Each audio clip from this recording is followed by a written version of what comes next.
मेरे दोनों भाई लेके गए थे। सॉरी। तो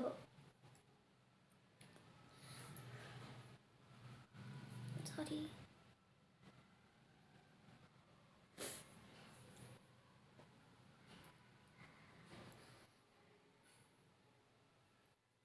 मुझे पता नहीं था कि अगर मैं ये कदम उठा लूँगी तो मेरे साथ ऐसा हो जाएगा। अगर मुझे पता होता तो वो मैं काम कभी नहीं करती, कभी भी नहीं करती मैं।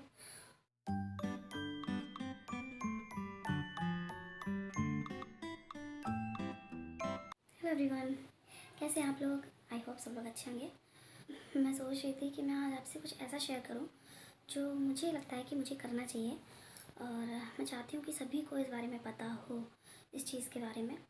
और स्पेशली जो प्रेग्नेंट मदर्स हैं, जो प्रेग्नेंट हैं, वो इस वीडियो को ज़रूर देखें, क्योंकि मुझे लगता है कि ये ज़रूर देखना चाहिए। मैं मिसकैरेज के बारे में वीडियो बना रही हूँ। और सॉरी, मेरा पहला मिसकैरेज, जो कि मेरी शादी 2019 में हुई थी। और 2019 16 मई 2019 मेरा जो पहला बेबी मुझे आया था वो जून में आया था। मई में मेरी शादी हुई थी। वो एक्चुअली मैं उस टाइम नहीं चाहती थी कि ये बेबी इतना जल्दी आ जाए, या जब वो बेबी आया था मुझे ये था कि इतनी जल्दी बेबी आ गया, और कुछ प्लानिंग नहीं थी हमारी, मेरी और मेरे हस्बैंड की कोई भी प्लानिंग नहीं थी करने की बेबी की। और शादी के बाद ऐसा होता ना कि कुछ पता भी नहीं होता है, और बस बेबी आया तो हम जान भी नहीं पाए। बाद में मैंने सबको बताया भी नहीं था तब। मैंने अपनी मम्मी को बताया था, और मम्मी ने फिर चेक वगैरह करवाया। मैंने चेक किया तो पॉजिटिव था। पहली बार में पॉजिटिव नहीं आया था। पहली बार में जो डबल लाइन आती है, जो सेकंड लाइन थी, वो बहुत ही लाइट थी। तो मुझे लगा कि नहीं, एक्चुअली शायद मैं प्रेग्नेंट नहीं हूँ। बट मैं इसलिए श्योर भी थी क्योंकि मेरे जो पीरियड्स होते थे, मिस कर गई थी अपने पीरियड। मेरे पीरियड कभी भी मिस नहीं होते थे, मैं रेगुलर पीरियड होते थे मेरे। तो उस टाइम पे मेरे पीरियड मिस हो गए थे। तो मैं नहीं समझ पाई थी, बट मेरी मम्मी समझ गई थी। वो होता है ना कि बड़े सबसे जल्दी समझ जाते हैं, जो घर में बड़े बूढ़े होते हैं वो इस चीज़ पर गौर कर लेते हैं। और तो मम्मी मेरी समझ गई थी, क्योंकि उनको भी पता था मेरे पीरियड्स रेगुलर रहते हैं। तो मम्मी ने मुझसे मैंने मम्मी को बताया कि मम्मी मेरे पीरियड मिस हो गए। पता नहीं क्यों, मुझे एक्चुअली पता भी नहीं था कि मेरे पीरियड मिस किए हुए हैं, और मैं इतनी डम थी उस टाइम पे। तो मम्मी ने बताया। मम्मी ने तब भी कुछ नहीं बताया मुझे। और फिर बाद में मैंने मम्मी से बोला कि चलो दिखा देते हैं डॉक्टर को कि क्या बात है, क्या रीज़न है। तो मैंने बोला कोई रीज़न नहीं है, टेंशन मत लो, ऐसा ऐसा करके। मैंने कहा शायद को कुछ पता होगा, ये कुछ वो होते ना घरेलू नुस्खे टाइप के। तो मैंने सोचा ये कुछ घरेलू नुस्खे कुछ करेंगी। तो बाद में मम्मी ने फिर मुझे किट ला के दी। जो भी मेरी पीरियड की डेट थी, उसके बाद मम्मी ने मुझे किट ला के दी। तो मैंने उसे चेक किया, तो तब क्लियर नहीं हुआ था, क्योंकि मेरा फर्स्ट टाइम है, कभी भी क्लियर नहीं होता है। बाद में फिर मैंने मम्मी से पूछा कि मतलब क्या मैं प्रेग्नेंट हूँ। तो मम्मी ने बोला कि मुझे लग तो रहा है। तो मैंने कहा मुझे मैं उस बात पे ना मैं बहुत चिढ़ गई थी। अभी अभी शादी हुई है और 2 महीने भी नहीं हुए शादी को, और मुझे इतनी जल्दी प्रेग्नेंट नहीं होना है। वो होता है ना आजकल की लड़कियों में कि मुझे इतनी जल्दी माँ नहीं बनना है। तो उस टाइम पे मुझे भी इतना मतलब वो था कि हाँ, मुझे अभी प्रेगनेंसी कंसीव नहीं करनी है, मुझे प्रेग्नेंट नहीं होना है, इतनी जल्दी मुझे मम्मी नहीं बनना है, अभी तो शादी हुई है, और ये सब करके।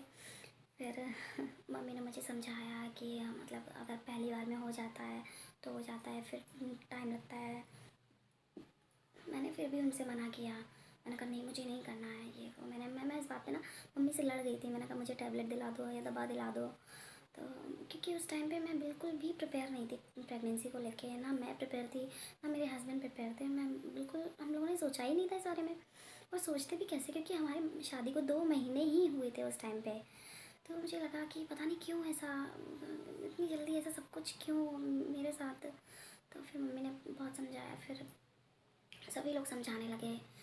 यहाँ पे भी मम्मी और ससुराल में भी सब लोग समझाने लगे कि चलो ठीक है, कोई बात नहीं, कर लो, देखते हैं क्या होता है। और इतनी जल्दी तो होगा नहीं, उसमें भी टाइम लगेगा ये वो।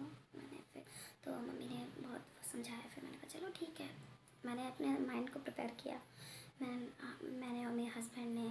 फिर हम उस चीज़ में ढलते हैं कि हाँ चलो बेबी होगा, ये होगा, वो होगा। मतलब हमारी बहुत ही जो माइंड प्रिपेयर कर लेते हैं ना हम लोग कि हाँ बेबी होगा, ऐसे करेंगे हम, वैसे करेंगे, ये करेंगे, वो करेंगे। माइंड जो सेटअप हो जाता है, मूड जो बन जाता है, तो वो हमारा पूरा माइंड सेटअप हो गया था। उस टाइम तक मैंने पूरा प्रिपेयर कर लिया था, क्योंकि उसको भी प्रिपेयर करने में काफ़ी टाइम लगा। हमने प्रिपेयर किया मूड को, मैंने कहा चलो ठीक है, देखते हैं, कोई बात नहीं। जब हमने मूड को प्रिपेयर किया ही था, उसी टाइम पे मैंने, जैसा कि आपको पता है कि जून में मेरी जुलाई में कंफर्म हो गया था कि मैं प्रेग्नेंट हूँ। मई में मेरी शादी हुई थी और अगस्त में मेरा मिसकैरेज हो गया था, जो कि मैं जब सेटअप हो जाता है उसके बाद मैं नहीं चाहती थी कि मेरा मिसकैरेज हो। जब मिसकैरेज हुआ तो बहुत रोई थी मैं, उस टाइम पे बहुत रोई थी। जबकि मतलब पहले मुझे ये लगता था कि मुझे बेबी नहीं करना, अभी मुझे बेबी नहीं करना। और फिर जब वो आप होता है ना, जब माइंड सेटअप हो जाता है, सॉरी, माइंड आपका सेट हो जाए, उसके बाद अगर आपके पास आपके साथ कोई अनहोनी होती है या कोई घटना घटती है, तो आप उस चीज़ को सहन नहीं कर पाते हैं। तो वही मेरे साथ हुआ। अगस्त में शादी के बाद मेरी पहली रक्षाबंधन थी। तो वो जब पहला कोई त्यौहार होता है तो मायके की तरफ से मिठाई वगैरह जाती है, जो भी त्यौहार होता है उसमें जो भी सामान लगता है तो वो मायके की तरफ से भेजा जाता है। तो वो मेरे भाई लेके गए थे, मेरे दोनों भाई लेके गए थे, सॉरी। तो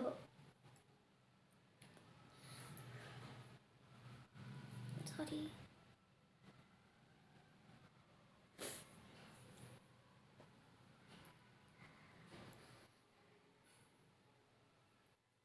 उसमें जब मतलब जो भी सामान वो लेके गए थे उसमें इतना सामान नहीं था, बट एक प्रेग्नेंट वुमेन के लिए वो उतना ही वज़न काफ़ी होता है, जो मुझे पता नहीं था एक्चुअली। बट सब लोग बोलते थे, बट मैंने उस टाइम पे गौर नहीं किया।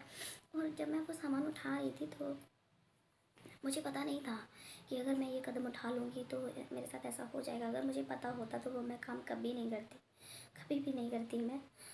और बल्कि उसमें अप्रॉक्स इतना ही वेट होगा, 5 to 6 kg वेट होगा, उसमें ज़्यादा वेट भी नहीं था। तो भाई जब गए तो खाना वगैरह हुआ, खाना वगैरह खिलाया मैंने उनको। भाभी भी थी, मतलब मेरी जेठानी, मम्मी, सभी लोगों ने मिलकर सब लोग सब कुछ किया, उनको खाना वगैरह खिलाया। वो लोग आए खाना ना खा के, और अगले दिन उनको कहीं जाना था, शायद उनको दिल्ली निकलना था। तो वो रुके नहीं, रात हो गई थी, बट वो गाड़ी से आए थे तो वो बोले कि हम रुकेंगे नहीं, हम वापस जाएंगे। तो खाना वगैरह खा के वो लोग निकल गए थे, क्योंकि अगले दिन उनको निकलना था। तो वो लोग निकल गए और मुझे ना थोड़ा मेरे कमर में और नीचे स्टोमक में मेरे दर्द होने स्टार्ट हो गया। वो मतलब मेरी जब प्रेगनेंसी स्टार्ट हुई थी तो मुझे डेली दर्द होता था, बट मैंने उस चीज़ पे गौर, मुझे लगा कि शायद ऐसा होता होगा, क्योंकि फर्स्ट प्रेगनेंसी थी। तो मुझे लगा ऐसा शायद होता होगा, मुझे शायद पता नहीं है जैसे। तो मैंने इस चीज़ पे ज़्यादा गौर भी नहीं किया। फिर मैंने शाम को मम्मी से बोला, अपनी सास से बोला, मम्मी मेरे दर्द हो रहा है कमर में और पेट में। तो मम्मी ने बोला कि ऐसा करो, रेस्ट कर लो, तुम शाम से लगी हुई हो काम में, तो रेस्ट आराम कर लो तो थोड़ा आराम मिल जाएगा। मैंने कहा ठीक है। और उसी दिन अनफॉर्चुनेटली उसी दिन मेरे हस्बैंड को बनारस जाना था, उनके कुछ फ्रेंड्स के साथ। तो वो बनारस निकल गए थे। फिर अच्छा, मेरा मन भी नहीं था। वो होता है ना, जब कोई अनहोनी होने को होती है तो आपका मन गवारा नहीं करता है। अगर आपका मन नहीं है, मैंने उनसे बोला भी था कि आप मत जाओ, ज़रूरी है क्या जाना? तो उन्होंने बोला कि नहीं, कि अब सब लोग बोल रहे हैं, इतना इंसिस्ट कर रहे हैं तो जाना तो पड़ेगा ही। तो मैंने कहा ठीक है। मैंने भी सोचा क्या एक ही रात की तो बात है, कल वापस आ जाएंगे। मैंने उनसे कुछ ज़्यादा बोला नहीं। और फिर वो होता है ना कि जाते टाइम ज़्यादा कुछ बोलना भी नहीं चाहिए। तो मैंने उनसे 1-2 बार बोला तो बोले कि कोई बात नहीं मीनाक्षी, हम कल आ जाएंगे। मैंने कहा ठीक है, कोई बात नहीं। वो चले गए। तो अच्छा, जब वो गए ना तो वो चीज़ उन्होंने मुझे बाद में बताई कि मीनाक्षी, जब हम जा रहे थे तो भगवान मुझे संकेत दे रहे थे, बट मैं उस चीज़ को समझा नहीं। कि जब हम गए तो मतलब क्या कहते हैं, गाड़ी गाड़ी पंचर हो गई। गाड़ी पंचर हुई तो हमने उस चीज़ मतलब गाड़ी वगैरह बनवाई, टायर बनवाया, दूसरा उसमें फिक्स करवाया और फिर हम लोग निकल पड़े, चले गए। फिर रास्ते में उनका एक हेडलाइट मतलब कोई कंकड़ वगैरह कुछ भी लगा तो एक हेडलाइट उनकी टूट गई। आगे चल के हेडलाइट वगैरह बनवाई उन्होंने, फिर वो लोग निकल गए। फिर इधर घर पे मम्मी ने बोला कि लाओ मैं तुम्हें कमर में मूव वगैरह लगा दूँ और सिकाई कर दूँ तो आराम मिल जाएगा। पता है मेरी जो मम्मी है, सास हैं, मैं बहुत ही ब्लेस्ड हूँ कि मेरी सास मुझे ऐसी मिली है। मैं आपसे क्या बताऊँ, आपको अगर मैं बताऊँगी तो आपको लगेगा कि बहुत ड्रामा कर रही है, ऐसे ही बता रही है, बट रियली मेरी मम्मी बहुत अच्छी है। पता नहीं मैं कौन से पुण्य किए होंगे जो मुझे ऐसी सास मिली है। एक माँ की तरह वो मेरे साथ बिहेव करती हैं, माँ की तरह रहती हैं। हम लोग एक माँ और बेटी की तरह रहते हैं और बहुत ही अच्छा लगता है, बहुत केयर करती है मेरी। और उस टाइम पे भी जब मेरा मिसकैरेज हुआ था, ऐसा था, एक तो पहला था और ऊपर से मेरी हिम्मत ही नहीं हुई कि मैं मम्मी को बताऊँ। मैं उस चीज़ को जानती भी नहीं थी कि मेरे मिसकैरेज होता कैसे है। तो जब मैं सुबह उठी तो मतलब पूरी रात तो मेरे दर्द हुआ। मम्मी भी मुझे रात में बीच बीच में पूछते रहे कि मीनाक्षी दर्द अभी भी हो रहा है, हम दबा दें क्या? तो मुझे लगा कि अरे मम्मी है इतनी बड़ी है, मैं उनसे कैसे कमर में मैं उनसे दबाऊँ क्या कैसे? तो मैंने नहीं मम्मी आराम है, थोड़ा थोड़ा हो रहा है, जैसे होता रहता है, थोड़ा थोड़ा हो रहा है, टेंशन ना लो। मैंने उनसे ये बोल दिया। फिर सुबह जब हम उठे, हस्बैंड मेरे थे नहीं तो मम्मी मेरे साथ ही लेटी हुई थी। तो मम्मी ने उठाया, मम्मी बोली मीनाक्षी उठो सुबह हो गई है। तो उठे, तो उठने के बाद मैं जब वो फ्रेश होने के लिए मैं गई, जब मैं फ्रेश होने के लिए गई तो मुझे अपने यूरिन में ब्लीडिंग दिखी। ब्लीडिंग मुझे पता नहीं था कि अचानक अगर ब्लीडिंग स्टार्ट हो जाती है बीच प्रेगनेंसी में तो आपका मिसकैरेज हो जाता है। तो अच्छा मुझे ये लगता था कि थोड़ी बहुत अगर ब्लीडिंग होती है तो कोई प्रॉब्लम नहीं होती है। तो मैंने फिर भी कंफर्मेशन के लिए इधर अपने घर पे मम्मी को फ़ोन किया। मैंने उनसे बोला मम्मी, सुबह मुझे अभी भी बहुत अच्छे से याद है, सुबह के 5:30 बजे हुए थे और मैंने जब फ़ोन मिलाया मैंने कहा मम्मी क्या कर रही हो? तो मम्मी बोली कि कुछ नहीं, अभी चाय वगैरह पी है और बताओ इतनी सुबह फ़ोन किया। तो मैंने उनसे बोला मम्मी मुझे टॉयलेट में मेरी ब्लीडिंग निकल रही है, ब्लीडिंग स्टार्ट हो गई है। तो मम्मी ने पूछा, मम्मी ने बोला तुमने मम्मी को बताया? मैंने कहा नहीं मम्मी को नहीं बताया मैंने अभी। मम्मी बोली मम्मी को बताओ। हमने कहा कैसे बताया? हमने कहा कोई प्रॉब्लम है क्या? तो मम्मी बोली पहले तो मम्मी को फ़ोन दो। मैंने कहा ठीक है। मैंने मम्मी को फ़ोन दिया, मम्मी ने मम्मी से बोला बताया जो भी। तो मम्मी ने फिर मुझसे पूछा, मम्मी ने कहा तुमने हमें क्यों नहीं बताया? मम्मी कोई प्रॉब्लम है क्या? तो मुझे सीरियसली मैं जब अभी सोचती हूँ ना तो मुझे लगता है कि मैं उस टाइम उतनी डम थी या मैं मुझे क्या था मुझे उस टाइम मुझे कुछ पता ही नहीं था कि क्या कैसे होता है क्या नहीं होता है, मिसकैरेज होता है कैसे होता है, क्योंकि फ़र्स्ट टाइम प्रेगनेंसी थी। तो मम्मी ने मुझे फिर मम्मी बोली ऐसा करो तुरंत ही तुम लोग गाड़ी लेके आओ और हम हॉस्पिटल चलेंगे और इंजेक्शन वगैरह। अच्छा अगर कोई नॉर्मल ब्लीडिंग स्टार्ट होती है अगर आपको बीच में तो आपको इंजेक्शन दिए जाते हैं ब्लीडिंग रोकने के लिए। तो मम्मी बोली तुम लोग तुरंत आओ, मैं उधर पे इंजेक्शन लगवाएंगे, फिर हम लोग उधर चलेंगे इटावा चलेंगे दिखवाने। हमने कहा ठीक है। तो हम लोग तुरंत, हस्बैंड तो मेरे थे ही नहीं मेरे बनारस गए थे।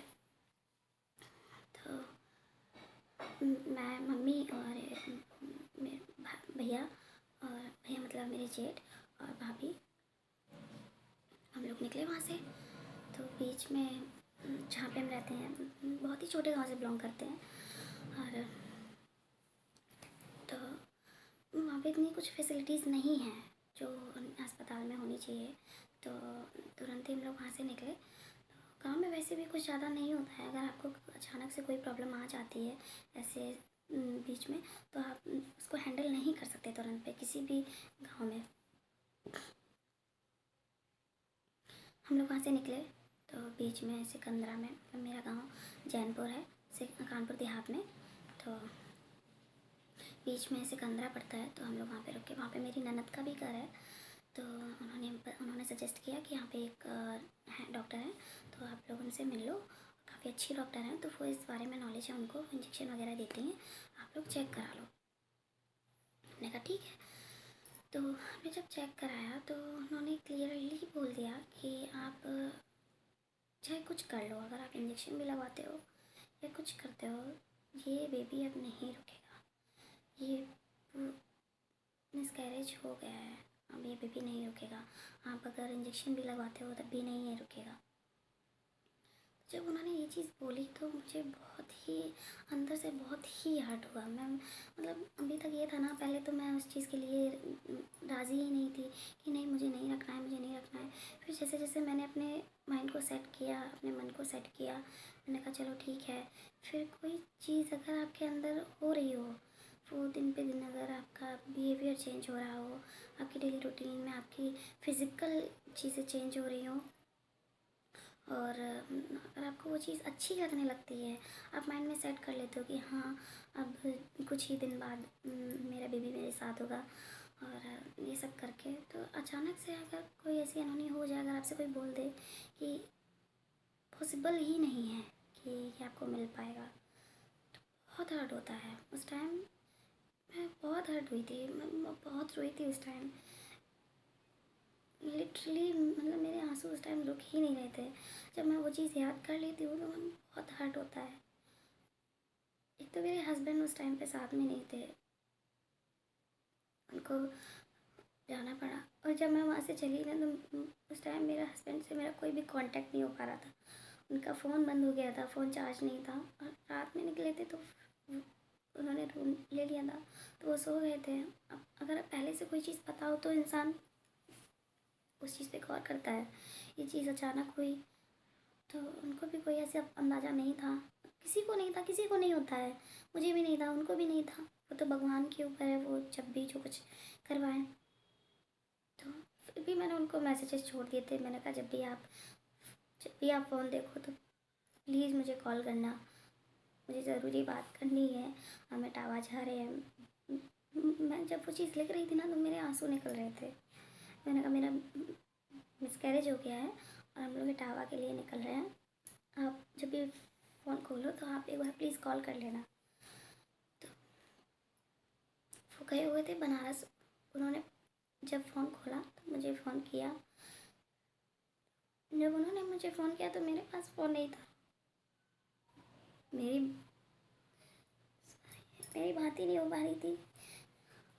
और अचानक हुआ तो वो भी अपने जो फ्रेंड के साथ वो गए थे तो उनसे भी वो कुछ नहीं कह पाए। तो पूरा दिन वो मायूस से रहे वहाँ पे। जब शाम को जब उनके फ्रेंड ने उनसे पूछा कि क्या बात है, तुम पूरा दिन से हम देख रहे हो, तुमने दर्शन भी ठीक से नहीं किए, तुम कुछ बता भी नहीं रहे हो, कोई बात है क्या? तो तब उन्होंने बताया कि मेरे भाई के साथ ऐसा ऐसा हो गया है, और मुझे समझ में नहीं आ रहा था कि मैं आपको कैसे बताऊं कि वापस चलना है। तो उन्होंने फिर उनको डांटा कि बताओ इतनी बड़ी बात हो गई तो हमें बता नहीं रहे हो। फिर वो तुरंत ही उस टाइम वहाँ से निकले। बनारस के थोड़े आगे, मुझे याद नहीं है किस जगह पे, बस बनारस के थोड़े आगे और भी वो फिर दर्शन वगैरह करने के लिए गए थे। फिर वो तुरंत ही उस टाइम वापस आए। फिर इन्होंने मुझसे फिर जब मेरा अबॉर्शन हो गया फिर मेरी इनसे बात हुई। तो इन्होंने मुझसे बात की, पूछा तो मैंने बताया, मैंने पूरी बात बताई। तो ये बोले कि मेरा मन नहीं था आने का, फिर सब लोगों ने मुझे फोर्स किया तो मैं चलाया। मुझे पता होता कि ऐसा होगा तो मैं कभी नहीं आता। मैंने कहा ये बात किसी को नहीं पता थी यार, ये ऐसी चीज़ें किसी को पता ही नहीं होती है। जो भगवान लिखता है वो उसी को पता होता है, भगवान को ही पता होता है, किसी को नहीं पता होता है। रात में वो पूरी रात ड्राइव करके वापस आए। मुझे बहुत अच्छे से याद है। मुझे डर भी लग रहा था कि ये इतनी फास्ट ड्राइव करके आ रहे हैं, कोई प्रॉब्लम ना हो जाए। मैं यहाँ से भी डर रही थी, ये भी लग रहा था कि मैंने बेबी भी खो दिया अपना।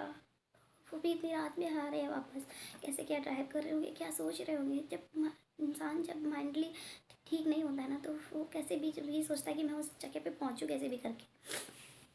तो ये तुरंत वहाँ से निकले इतनी फास्ट ड्राइव करके। तो फिर मैंने इनसे बोला कि आप मेरे कांटेक्ट में रहिएगा।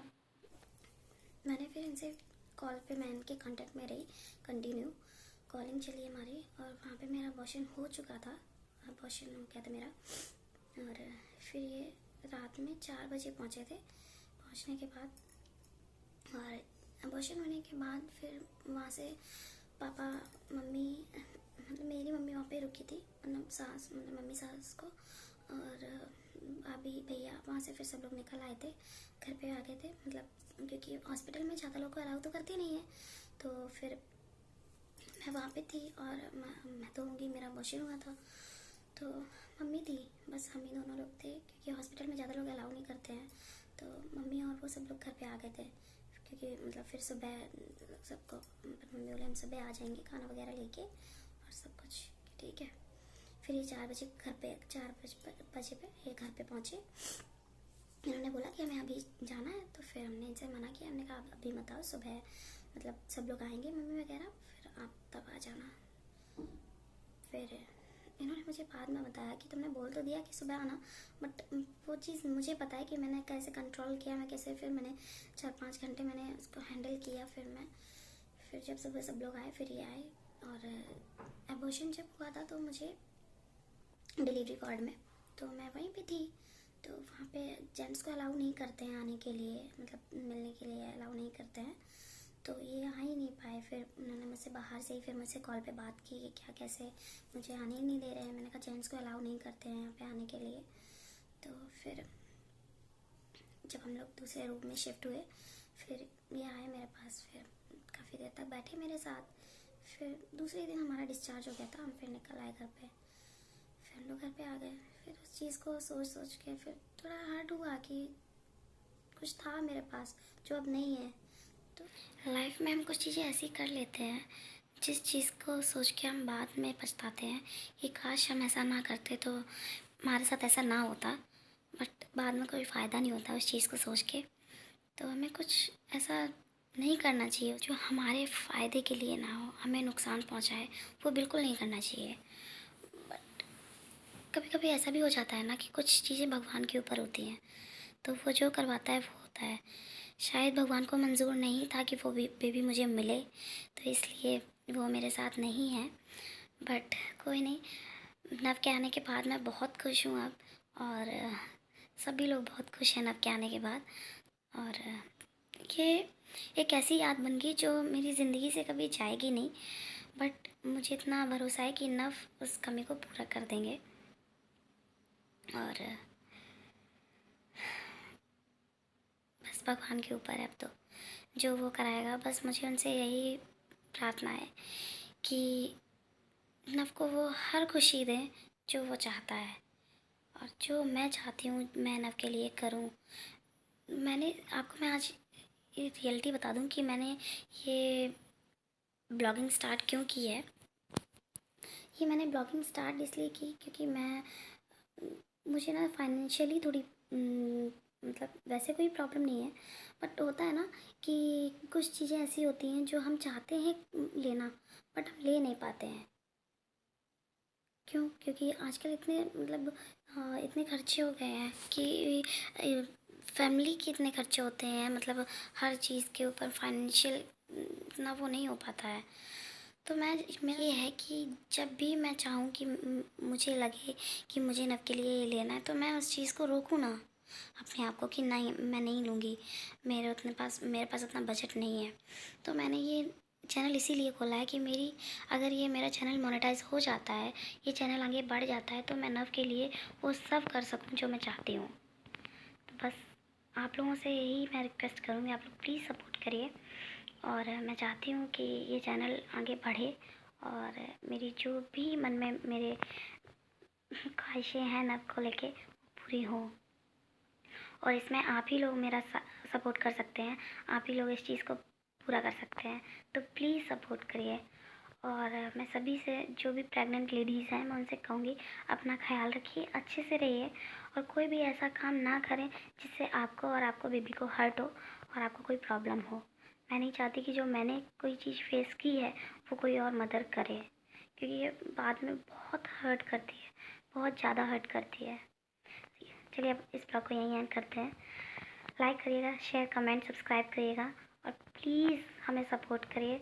आप सब्सक्राइब ज़रूर करिए और ज़्यादा से ज़्यादा शेयर करिए, जिससे कि हमारे व्यूज़ बढ़ें, ग्रोथ हो, और सबको हमारे वीडियोस अच्छे लगें और ऐसे ही आप बने रहिए साथ में। हम और नव आपके साथ डेली मिलते रहेंगे और कल मिलते हैं नए दिन के साथ, नई बात के साथ। और अब हम कहीं जाने वाले हैं, मैं और नव कहीं जाने वाले हैं, तो आपको आने वाले ब्लॉग्स में पता चलेगा हम कहाँ जाने वाले हैं और हमारी लाइफ आगे कैसी होगी। और वो तो आप हमारे साथ रहेंगे तो आपको पता चलेगा ही। तो ऐसे ही हमारे साथ बने रहिए। बाय, ख्याल रखिएगा अपना। Good night, take